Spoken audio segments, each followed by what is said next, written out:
I was talking to mutual friend Eric Weinstein about this. I also spoke to Sam about this. I've spoken to a bunch of people.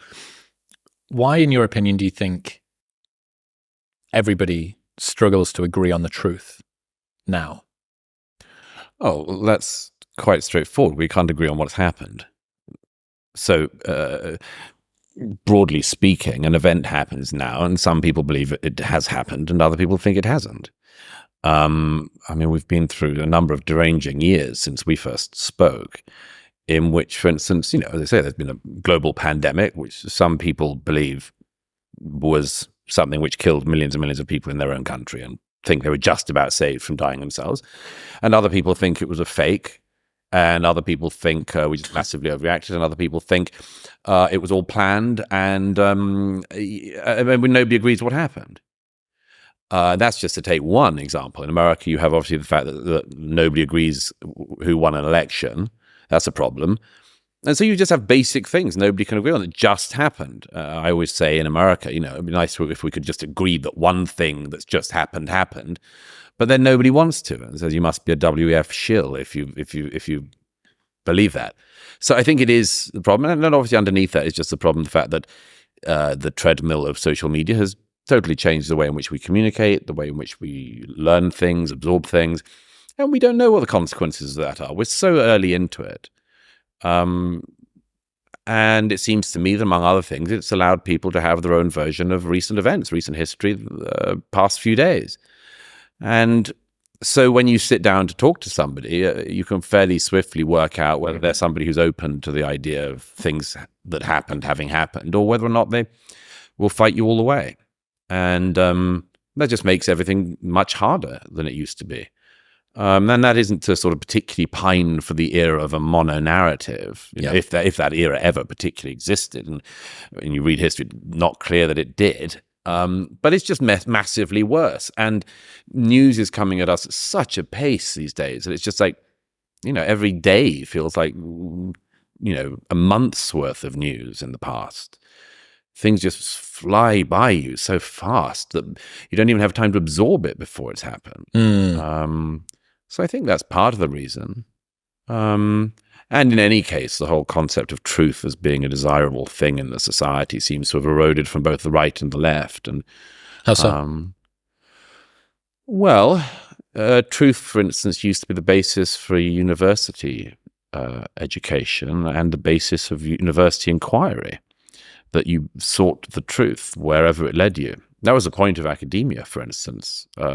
Politics was different. Politics was always about having to find a way around truth and deal with it and address pesky inconvenience. Yeah, address it where you could, but, you know, get around it if it was too awkward.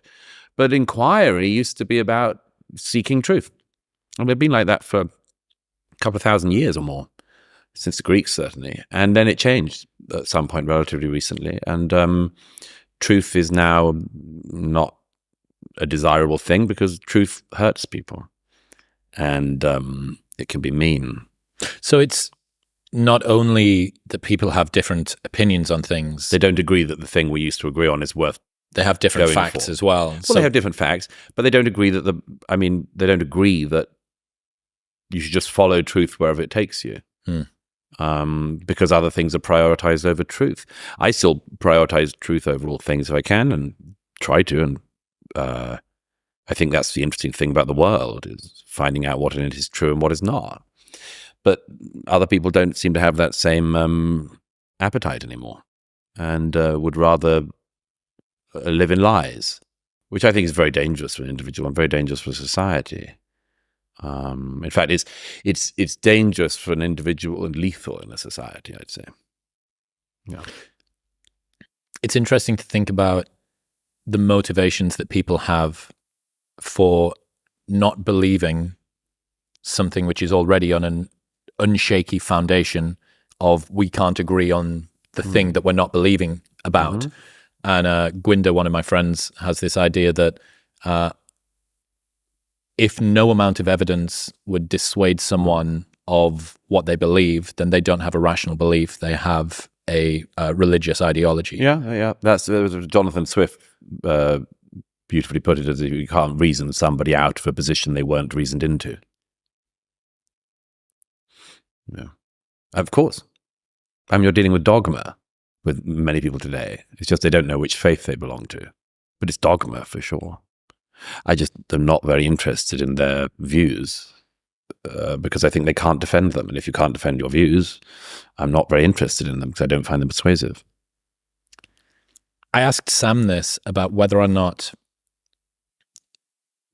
obviously, whatever, 10, 15 years ago, he was a big part of the new atheist movement. And I guess you were tangentially on the... I was a little bit of a whippersnapper. Ancillary. I was a whippersnapper new atheist. You were an orbiter. It's referred to. I was a short trousers new atheist. Okay.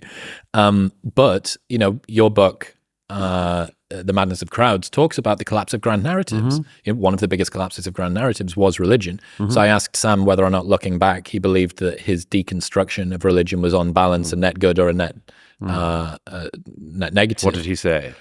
He managed to evade being too committal either way, I think.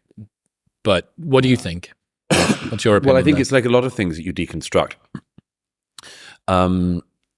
You only know afterwards whether or not it's something you could have put back together. It's like children with bicycles. They're very fine at taking them apart, very bad at putting them back together. I'm not comparing Sam to a child, but I mean, I think it is something you notice only once you've taken it apart. Once you can't reconstruct it, you realize what function it might have performed. I said to Sam on stage a few years ago that I thought that it would all be fine if most atheists were as rational and level-headed as Sam, but it's not Sam Harris all the way down. It's like Sam Harris followed by total mentalists and who just will not reason or rationalize anything and are just screaming harpies of insanity. Yeah. So that's a shame. But yes, I mean, I think that whole thing works for some people, but obviously doesn't work for others. I mean, religion is, you know, Schopenhauer, among others, saw it, was religion was philosophy for the masses.